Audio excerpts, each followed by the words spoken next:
c'est un véhicule après qui a un EQ Master. Je le vois sur quelques rassemblements sur lesquels je suis présent. On me demande beaucoup comment j'ai fait, comment j'ai acheté ça. Ah oui, ça marche quand même. Ça marche bien. Salut à tous les amis, on est là aujourd'hui pour un nouveau format. Si tu veux présenter ton véhicule, tu peux nous contacter via Instagram, Luxury Car & Bike, ça sera sur la description. N'hésitez pas à vous abonner encore une fois, à activer la cloche, à mettre un like. Un petit pouce bleu, ça va nous aider. Ouais, c'est très important. Ça me fait plaisir parce que le premier véhicule qu'on va présenter, c'est celui de Titi.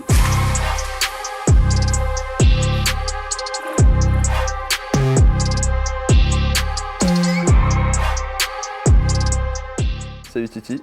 Salut. Ça me fait énormément plaisir de présenter ta première voiture. Moi de même. Est-ce que tu peux nous en dire un peu plus? Bien sûr, alors c'est une Nissan S14 200 SX de 1996 avec un restylé complètement avec une Rocket Bunny Boss V2 et elle est arrivée en fin du mois d'août dernier.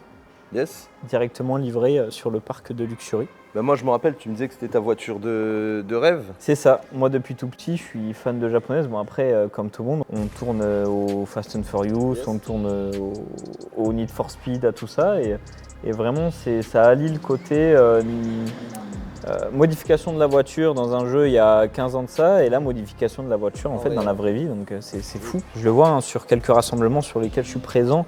On me demande beaucoup comment j'ai fait, comment j'ai acheté ça, d'où ça vient, etc. Donc pour parler un peu plus de la voiture, de toute façon on est là pour ça. C'est un véhicule qui vient de Suède. Là on est sur un 4 cylindres turbo sur celle-ci. Donc c'est sur une base d'origine, normalement elle est rouge. Vous êtes beaucoup à me demander, mais c'est pas moi qui l'ai créé. Moi, il faut savoir, c'est que j'ai un CAP cuisine, j'ai aucune notion en mécanique à part sur les motos. Bah après, en soi, t'aurais pu. Parce que c'est tout un bloc avant sur celle-ci, donc on change les ailes, le pare-choc, le capot. Après, bien sûr, comme sur tout le kit, il y a un peaufinage à faire. Après, il y a une découpe au niveau de l'arrière, il faut sortir la traverse, le pare-choc, etc. Avoir un carrossier qui peint très bien, parce que les finitions de la voiture sont folles. Donc moi, j'adore.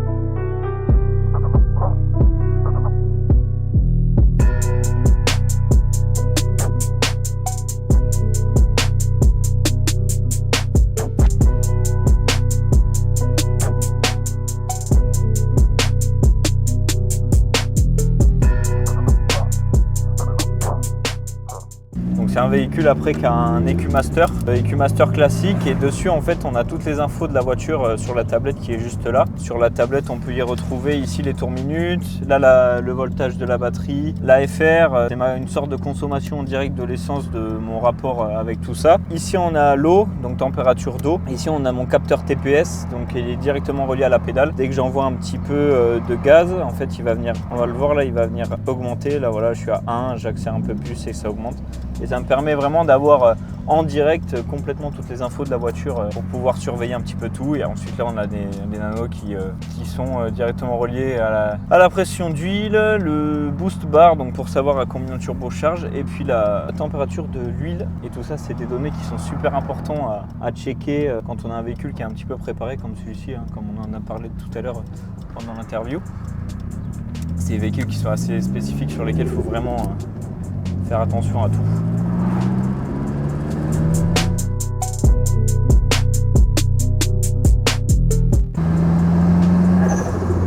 Donc là ce qu'on entend c'est le turbo, plus précisément la dump valve. Elle décharge en fait le surplus d'air qui vient au niveau du papillon. Donc en fait on a le turbo qui vient souffler. Ici on a l'échangeur qui vient refroidir l'air et après ça repart au niveau du papillon. Et en fait ça tape une fois qu'on arrête d'accélérer, ce qui fait que en fait, l'air repart et ressort par cette dump valve là, ce qui fait ce petit bruit de décharge turbo qui est vraiment sympathique sur ces moteurs là. Sur les moteurs turbo d'aujourd'hui on n'a pas ce bruit là parce que c'est des dump valves, si je dis pas de bêtises, internes, donc qui soufflent à l'intérieur. Peut-être que je dis une bêtise mais je crois que c'est quelque chose comme ça. Et là ça donne vraiment un bruit assez spécifique. Hop, vu que c'est un véhicule qui est super bas, chaque dodane on le sent comme c'est pas possible. On n'est pas sur des cement blocks comme des caisses normales.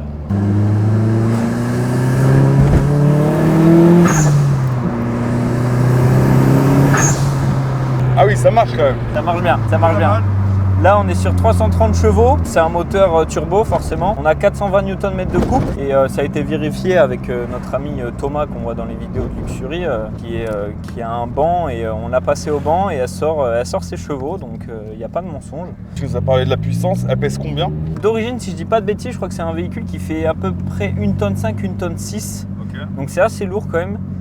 Moi je fais en sorte de l'alléger au maximum, donc là je lui ai mis, comme on voit, des portes en carbone complètes, donc c'est du carbone pour gagner un petit peu de poids là-dessus, et après on va aller l'alléger un petit peu plus parce que c'est une voiture du coup pour le kit a eu en fait tout l'avant qui a été enlevé, donc maintenant c'est de la fibre comme on a dit dans l'interview tout à l'heure. D'accord.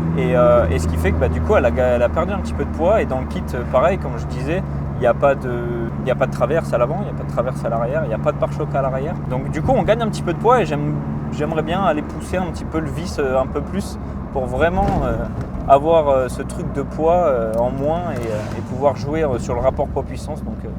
Donc c'est en cours, on est en train de modifier tout ça. Et du coup, sans trop plus attendre, actuellement elle pèse combien ta voiture?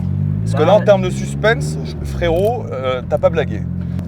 Là, avec les portes en carbone, ça. Tu peux nous donner une fourchette hein. Une fourchette, je pense qu'on doit être pas loin des 1,4 tonne. 1 tonne 4 pour 300 combien tu m'as dit? 330 chevaux.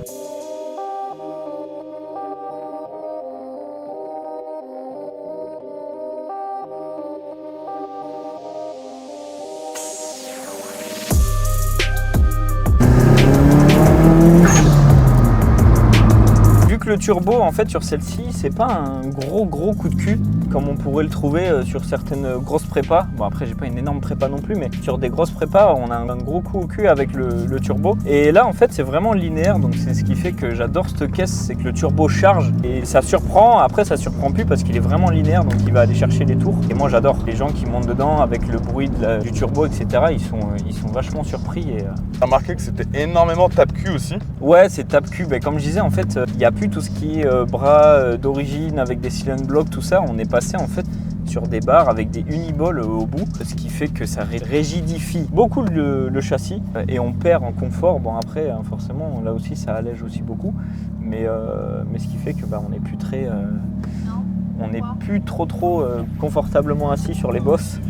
Merci pour cet essai routier, Titi. Il n'y a pas de quoi, c'est moi qui vous remercie, et puis c'est un plaisir de vous voir sur les rassemblements, pouvoir vous montrer la voiture, et même au garage, hein, si vous voulez passer la voir, elle est sur place.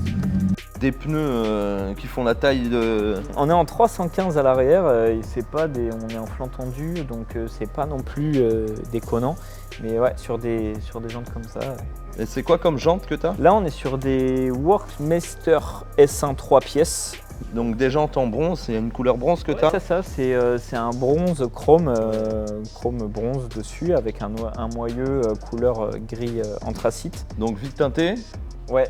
La base? Vite teinté, 3 quarts arrière et à l'avant. Yes. Peinture bleu métallique de chez Audi. Avec, moi j'ai rajouté le petit aileron de toit parce qu'il n'était pas, l'ancien propriétaire mais pas trop, moi je trouve que ça finit la voiture. C'est une caisse que je veux pas être trop extravagant. C'est du tuning propre. Ouais voilà, on dirait vraiment qu'elle est genre d'origine, qu'on a juste mis un petit, bon à part les petits boulons, mais on dirait vraiment qu'elle est un petit peu d'origine. Ça fait vraiment, les gens se disent mais qu'est-ce que c'est, des gens, parce que vous pouvez venir la voir dans le garage, il n'y a pas de souci là-dessus. Les gens viennent et disent mais c'est quoi au fond du garage? C'est une Mustang, c'est une 30, c'est une Challenger. Drôle, ouais. Donc c'est drôle, moi j'adore jouer un peu là-dessus, leur dire à vous de me dire ce que vous pensez que c'est. Après c'est vrai quand on la regarde de l'arrière, on arrive de suite à savoir ce que c'est pour ceux qui s'y connaissent un petit peu. Et niveau moteur? Niveau moteur, on est sur une base d'origine, un SR22T pas d'origine. D'origine ça sort 200 chevaux. Sur un 2 litres. Tu l'as passé chez Thomas ou pas? On l'a passé au bon chez Thomas. Elle a sorti 327 chevaux et 397 newtons ou quelque chose comme ça. Pas mal, hein. Et d'origine, elle est à combien? 200 tout pile. 200 tout pile. Ah oui. 200 tout pile, donc ouais, il a été un petit peu boosté. Et c'est quoi? Il y a quoi qui a été fait dessus pour booster? Alors, on a un turbo plus gros, donc là on est sur un GT2871R de chez Garrett, si je dis pas de bêtises. Ensuite, on a une grosse admission, gros échangeur, une prépa qui se fait beaucoup sur ces modèles-là. Ok. Une carto peut-être? Alors celle-ci elle a un EQ Master classique sur lequel on peut vraiment travailler et aller chercher vraiment les petits réglages, et ça permet en plus de fiabiliser sur le moteur, parce que sur celle-ci en fait si jamais il y a un problème moteur qu'elle ne connaît pas, ou il y a un réglage dans le moteur qui se fait, admettons je sais pas, elle prend trop d'huile, elle prend moins d'huile, il y a elle augmente au niveau de la température d'eau, elle va se couper. D'accord. Et tant qu'elle C'est une refroidit sécurité pas, voilà, c'est une sécurité. Et tant qu'elle refroidit pas, tant que le problème n'est pas réglé, elle va se mettre en dégradé, donc je pourrais pas dépasser 3000 tours minute. D'accord. Et voilà, donc ça c'est fait avec des capteurs et des réglages qui sont faits sur des cartographies comme ça et c'est top.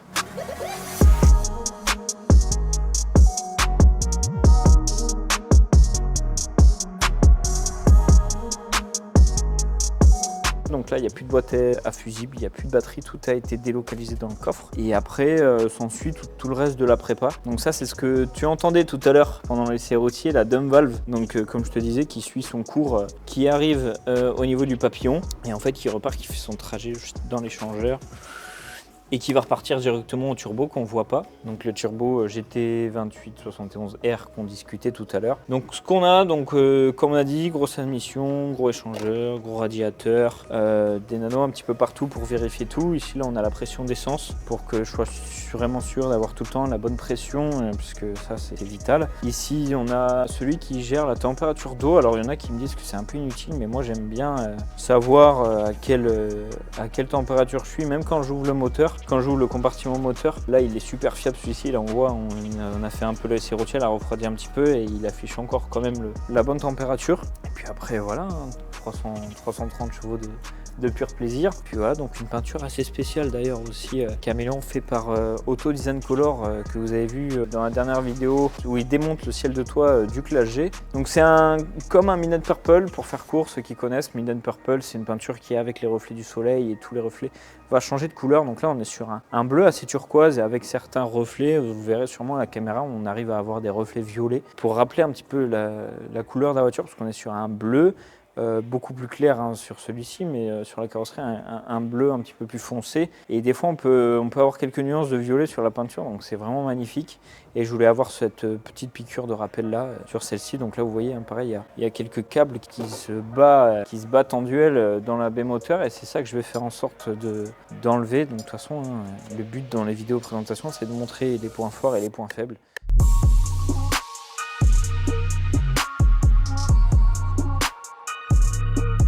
Tout à l'heure, je ne l'ai pas dit du tout, j'en ai pas parlé, mais en fait elle est sur des suspensions Stenspart qui font aussi leur travail sur les dodanes, ce qui me sauve la vie des fois. Donc c'est pas, vous savez, comme sur les suspensions qui ont 3 positions. Là on est vraiment sur une seule position et on peut pas rouler à plus de 80 avec. Donc je le mets quand je passe le dodane et je l'enlève une fois que j'ai passé le dodane. Donc elle n'est pas réellement sur R comme beaucoup me demandent, elle est vraiment sur un système Stenspart, une seule position. Une sorte de lift, comme vous pouvez avoir sur le supercar. Pour passer les dodanes, là c'est exactement pareil, c'est une sorte de lift que je lève une fois que je passe le dodane, et puis après j'enlève pour rouler. De toute façon je ne peux pas rouler éternellement avec le lift levé, c'est vraiment et uniquement pour les dodanes. Et dans le futur, qu'est-ce que tu vas faire? Dans le futur, on va refaire totalement l'intérieur. Vous verrez sur les caméras tout à l'heure, on vous montrera. J'ai monté récemment des portes en carbone. J'aimerais bien vraiment aller chercher l'allègement sur ce véhicule. Le carbone c'est magnifique, donc ça pèse pas lourd et puis autant en mettre un peu partout. Donc j'ai cru comprendre aussi que tu allais mettre des baquets. On va partir sur des baquets, exactement. On va partir sur une moquette différente. Ah oui, là à l'intérieur tu reprends tout de A à Z. On reprend tout pour vraiment avoir un intérieur clean. On refera une vidéo. On refera une vidéo à la fin, mais voilà, c'est comme je disais pour le Wonderland et le Race Nation. Ouais, t'aimerais que ça soit terminé, enfin un projet abouti quoi. Voilà, soit que les gens se disent waouh, elle est vraiment finie. Donc après peinture du bloc avant pour vraiment aller chercher la perfection jusqu'à sa limite. Donc enlever tout ce qui est petits pets de cailloux, tous ces petits pets là, on va vraiment aller chercher. Oui, la perfection. Moi c'est un véhicule, il faut savoir que je fais tous mes événements en roulant, donc c'est-à-dire que le Wonderland avec 6 heures de route, on va y aller. Là tu vas y aller en roulant. Avec le groupe, on va y aller en roulant. Donc là, pour résumer, à l'extérieur le véhicule est quand même assez abouti. C'est et ça. Là, dans un futur très proche, On va vraiment aller chercher la perfection. La perfection de l'intérieur. Voilà, c'est ça. Comme je disais, quand je l'ai reçu, j'ai établi une liste de tout ce qui allait pas et je suis en train de régler petit à petit. Donc voilà. Mais super. En tout cas, pour terminer tout ça, je suis content pour toi en tout cas. Mais même moi, honnêtement. Tu as réussi à aboutir ton projet. Voilà, c'est fou. Et puis comme je dis, lancez-vous, n'ayez pas peur. Et on est là pour le kiff aussi. Faut arrêter de se prendre la tête. faites ce que vous voulez. Même si vous avez des questions dans les rassemblements ou même au garage, n'hésitez pas. C'est ça, je prends 5 n'hésitez pas à minutes vous passer. répondre. Et pareil les gars, si vous voulez encore une fois présenter votre véhicule, n'hésitez pas même à passer directement avec votre véhicule. On va créer un petit agenda électronique. On a déjà pas mal de véhicules en attente. C'est vrai, il y a le Déjà, il y a le Japan Midnight qu'on voilà, va c'est ça. présenter et en collab, donc ça va être cool.